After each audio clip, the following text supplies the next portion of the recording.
So this week, Linda and I are going to talk about intuition. And Linda, why don't you begin? Sure. This, I remember kind of starting this idea of the mind as a sense organ. I am not responsible for starting the idea. When it came to me, that, it is an important sense organ and often not considered one within the five senses. And in Buddhist philosophy, we talk about six senses, and it is kind of a sixth sense. Yeah, and I really actually love that, to include that as a sense organ, because it just makes sense. The mind picks up things, just like, my nose picks up scents, and my ears pick up sounds, and my mind picks up ideas and thoughts. And Linda and I went back and forth this morning about, is it mysterious? Is it not mysterious? Well, yes, it's mysterious, and yes, it's not mysterious. It's no more mysterious than hearing. And as we were talking, and right now it's like, okay, I've got this little box they call my laptop. I call it a laptop too. And you make sounds, Linda makes sounds, and my ears pick them up, and then my mind makes sense of them and understands them. That's pretty darn mysterious. It's pretty mysterious. This let's say complexity of we don't know everything that's happening with the mind and body, I think is part of what makes it mysterious, is we can't completely know everything, and that there will be ways our mind will act which will be like unfathomable, and other ways where it's really more grounded, or like it's something that you can see intuition or the sense develop like over long-term attention to it, and actually in meditating and other ways of being with our mind.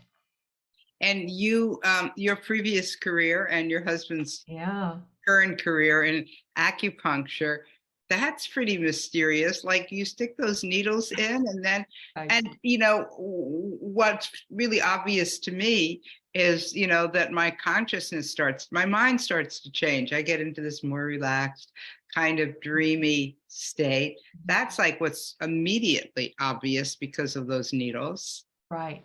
And in some ways, meditation is kind of like acupuncture without needles, or we give our own needles, so to speak. But in acupuncture, they have this whole kind of diagnostic system built upon the understanding of this relationship between mind and body not being separate. And they look at it as a kind of energetic Qi.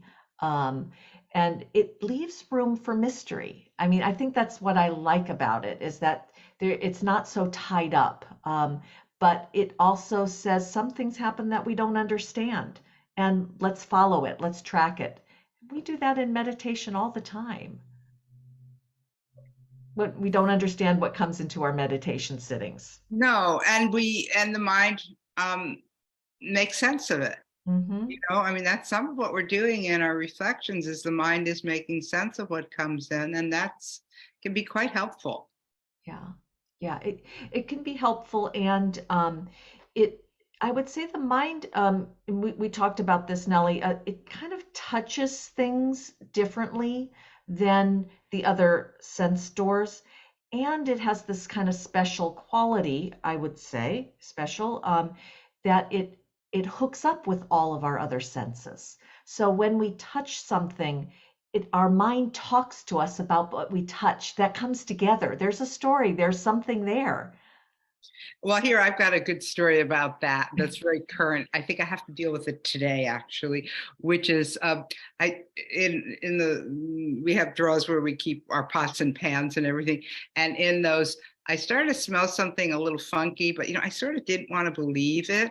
And by today, I am gagging when I'm open the drawer. So my mind is now making something of that strong. So when it's a strong sense space, the mind is more inclined to make something of it, right?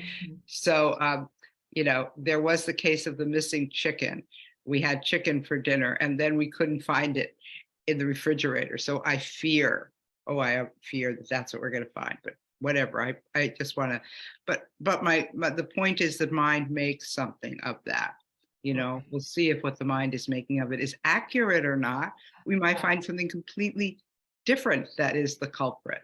Right. And it's interesting. My mind made up something quite different than chicken, and what could be way worse that you could find. Uh-oh. So but it is interesting with the lack of knowledge, the lack of knowing something. It makes up, really creative stories, but they're all based on our history and based on our experience. They're not out of nothing. No, and they are the case of the missing chicken too. I mean, it's not, there really was the case of the missing chicken. So, Yeah. Well, I mean, the other interesting thing about it is that we talk about this as states of mind, or different, different states of mind, and that we can't always come up with the same story, so to speak, because conditions will be different. right. So you'd be talking about this chicken story a lot different in different conditions, Nelly. And if you had Alzheimer's or if you had dementia, you would forget it and then you'd remember it. And I might even get obsessed with it if in a mind state where I was just running around screaming chicken, who knows, right? Yeah. So, but I mean, but the point is that the way we pick things up is very variable. But let's circle back to intuition, because it is a way the mind picks up things. And like I said, I think it's mysterious and not mysterious. I think the mind, it might be often picking things up in a more intuitive way. Mm-hmm. Mm-hmm. Well, I would jump from their intuition to reactions. That a lot of times the way I know my experience is through a response or a reaction. And in our practice, we don't cut those off too quickly. We try to get to know more about what's important in our reactions. And it's been an interesting development to see that intuition actually comes out of letting my reactions go on a little bit longer, sitting with them in meditation, talking about them, finding out where they hook up with my past history of reactions. And this kind of, let's say, propensity to react a certain way, or a propensity to be drawn to developing intuition, letting things, become more clear and become, I'd say, more mature over time. Because that's what intuition feels to me like, a kind of mature reaction. Right. And you talk about it coming from looking at your reactions, but also it does come out of those quiet places. Right out of that quiet places, some words or something, some knowing comes, sometimes in the form of words, sometimes in just kind of images. Could happen differently. But I think sometimes it sort of just arises out of the quiet, settled places. I think that's why it appears more mysterious when it happens like that, is because it just seems to come out of nothing, or out of stillness or quiet. Yeah.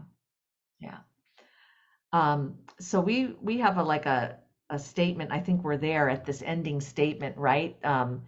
Intuition can develop through meditation, through cultivating the mind, especially when tendencies or interest towards developing intuition are already there. Nelly? Yes. Intuition is another way of knowing, would you say? Oh, absolutely. Absolutely. That's what we're talking about. Okay. So let's sit and see what bubbles up, or what settles down, or what happens.